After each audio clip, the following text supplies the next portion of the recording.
سوال ہے کہ جو لوگ رمضان میں انتقال کرتے ہیں تو کیا وہ ڈائریکٹ جنت میں چلے جاتے ہیں؟ کیونکہ رمضان میں تو دوزخ کا دروازہ بند ہو جاتا ہے۔ نہیں نہیں، ایسا نہیں نہ ہے، معاملہ ایسا نہیں ہے کہ رمضان میں کوئی مر جائے یا رمضان میں انتقال کر جائے تو ڈائریکٹ جنت میں چلا جائے گا۔ جنت میں جانے کے لیے کچھ کرنا پڑتا ہے نا، جنت کے لیے عمل ضروری ہے، جنت کے لیے ایمان ضروری ہے، جنت کے لیے اللہ اور اس کے رسول کی اطاعت ضروری ہے۔ ایک آدمی ہی پوری زندگی گناہ کرتا ہے لیکن رمضان میں آ کے مر جاتا ہے تو کیا وہ ڈائریکٹ جنت میں چلا جائے گا؟ اس وجہ سے کہ رمضان میں جہنم کے دروازے بند ہوتے ہیں۔ یہ بھی لوگوں میں مشہور ہے کہ جو رمضان میں مر جاتا ہے تو قبر کا عذاب اسے اٹھا لیا جاتا ہے، قبر کے اندر کوئی سوال نہیں ہوتا ہے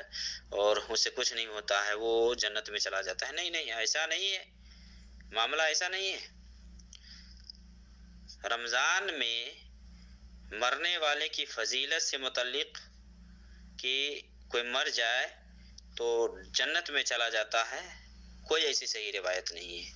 کوئی بھی صحیح اس سلسلے میں روایت نہیں ہے کہ کوئی یہ کہے کہ رمضان میں مر گیا ہے تو وہ جنت میں چلا جائے گا۔ عمل کا دار و مدار ہے، عمل پہ اگر خاتمہ ہوا ہے، خاتمہ بالخیر ہوا ہے تو ہم اللہ سے خیر کی امید رکھتے ہیں، لیکن یہ حکم لگانا کہ یہ رمضان میں فوت ہو گیا ہے، رمضان میں مر گیا ہے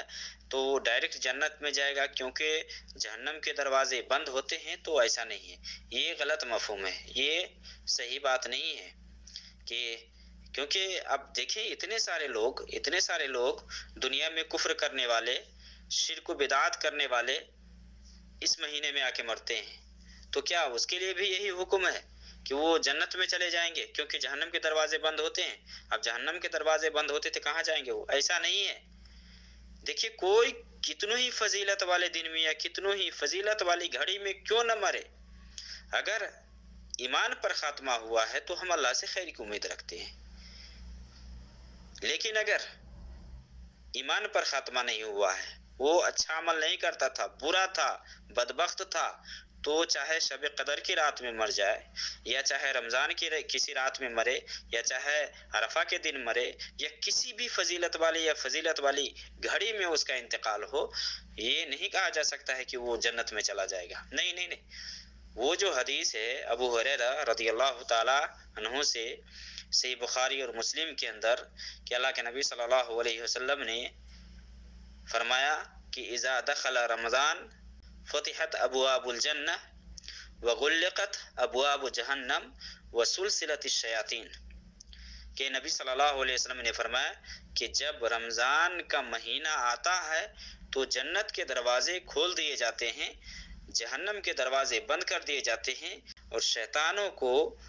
زنجیروں میں باندھ دیا جاتا ہے، جکڑ دیا جاتا ہے۔ اس کا مطلب یہ نہیں ہے کہ جو رمضان میں مرے تو اب ڈائریکٹ جنت میں چلا جائے گا بغیر حساب و کتاب کے، اس کا کوئی حساب و کتاب نہیں ہوگا، اس کے اوپر کوئی حساب و کتاب نہیں ہے۔ یہ مفہوم بالکل محدثین نے نہیں لیا، بلکہ اس حدیث کا جو مفہوم ہے، جو مطلب ہے، جو علماء ذکر کرتے ہیں وہ یہ ہے کہ اس مہینہ کے اندر جنت کے دروازے کھول دیے جاتے ہیں نیکی کرنے والوں کے لیے، تاکہ وہ نیکی کرنے میں اور آگے بڑھے اور جنت میں جانا اس کے لیے آسان ہو، اور جہنم کے دروازے بند کر دیے جاتے ہیں کیونکہ جو ایمان والے ہوتے ہیں نا گناہ سے دور ہوتے ہیں، اور اس لیے بند کیے جاتے ہیں تاکہ ایمان والے جہنم کے دروازے میں داخل نہ ہوں، جہنم کے دروازے کی طرف نہ جائیں۔ یہ مراد ہے کہ اس مہینے کے اندر جنت کے دروازے کھولے جاتے ہیں کہ جو نیکی کرنے والے ہیں، جو عمل کرنے والے ہیں، ان کے اندر شوق پیدا کرنے کے لیے، جذبہ پیدا کرنے کے لیے کہ وہ جنت کے راستے کی طرف چلے، اور جنت کے راستہ آسان کر دیتا اللہ رب العالمین تاکہ وہ جنت میں آسانی سے داخل ہو سکے، اور جہنم کا دروازہ بند کیا جاتا ہے تاکہ وہ جہنم سے دور بھاگے، جہنم میں داخل نہ ہو۔ اس وجہ سے ایسے کیسے کہا جائے گا کہ کوئی رمضان میں مر گیا ہے تو جنت میں چلا جائے گا؟ نہیں، اللہ کے نبی صلی اللہ علیہ وسلم کی حدیث ہے کہ بغیر حساب و کتاب کے جو لوگ جنت میں جائیں گے، وہ روایت لمبی ہے صحیح بخاری مسلم کے اندر کہ اللہ کے نبی صلی اللہ علیہ وسلم نے فرمایا کہ 70,000 لوگ بغیر حساب و کتاب کے جنت میں جائیں گے۔ صحابہ آپس میں